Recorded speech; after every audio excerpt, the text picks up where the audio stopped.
அனைவருக்கும் வணக்கம். இன்னைக்கு நம்ம பார்க்க போற வீடியோ என்னன்னு பார்த்தீங்கன்னா, பயம் போருக்கும் துர்க்கை அம்மன் மந்திரம் பற்றி தான் பார்க்க போகிறோம். நாளை செவ்வாய்க்கிழமையோடு சேர்ந்து துர்காஷ்டமி வருகிறது. நாளை துர்க்கை அம்மனை வழிபடும் முறையையும் துர்க்கை அம்மனுக்கு உண்டான மந்திரத்தை பற்றியும் தான் இப்போது பார்க்க போகிறோம். பதறாத காரியம் சிதறாது என்று பெரியவர்கள் சொல்லுவார்கள். ஆனால் சில பேருக்கு பயம் காரணமாக நிறைய பதட்டம் இருக்கும்.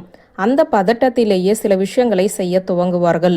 அவர்கள் செய்யக்கூடிய காரியம் நல்லபடியாக நடந்து முடியும் என்றாலும் அவர்களுடைய பதட்டமே அந்த காரியத்தை சரியாக செய்ய விடாது. பயத்தில் சரியாக செய்ய வேண்டிய விஷயங்களை கூட தப்பாக செய்து வாழ்க்கையில் தோல்வியடைவார்கள். வரும் நல்ல வாய்ப்புகளை எல்லாம் நழுவ விட்டு விடுவார்கள். இப்படிப்பட்ட பிரச்சனை உங்களுக்கு இருந்தால் இந்த துர்க்கையம்மன் வழிபாடு உங்களுக்காக மட்டும்தான்.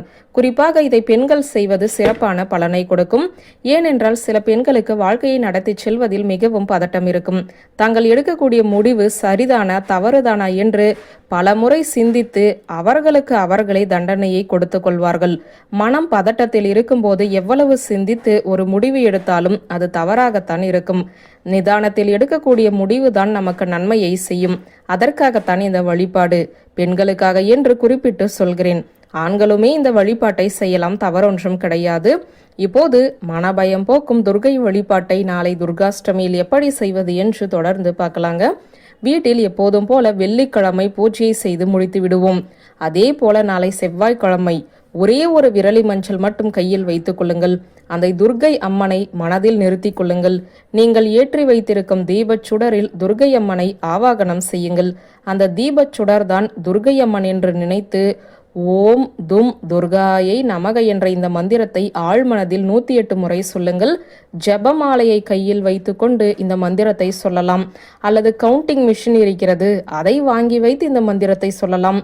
வாரந்தோறுமே இவ்வாறு சொல்லலாம். ஆனால் நாளை துர்காஷ்டமியில் சொல்லும்போது பலன் இன்னும் அதிகமாகவே இருக்கும். வெள்ளிக்கிழமை செவ்வாய்க்கிழமையில் கூட துர்க்கை அம்மனை இப்படி வழிபடலாம்.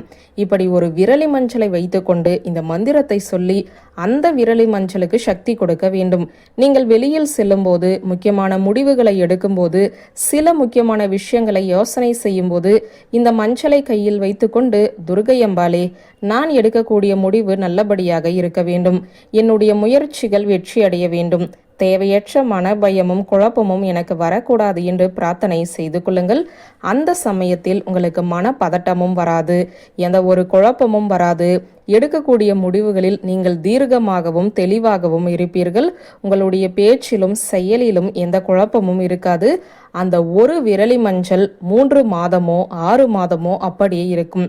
அந்த மஞ்சள் கொஞ்சம் பூச்சி பிடிக்க தொடங்கிவிட்டது, ரொம்பவும் பழசாகிவிட்டது என்றால் பழைய மஞ்சளை எடுத்து போட்டுவிட்டு புது மஞ்சளை பூஜை அறையில் வைத்து அதே போல வெள்ளிக்கிழமை செவ்வாய்க்கிழமை தோறும் அந்த மஞ்சளை உள்ளங்கைகளில் வைத்து கொண்டு 3 to 4:30 இந்த ராகுகால நேரத்தில் துர்க்கை அம்மனுடைய மந்திரத்தை சொல்லி சக்தி ஊட்டி வைத்து கொள்ள வேண்டும்.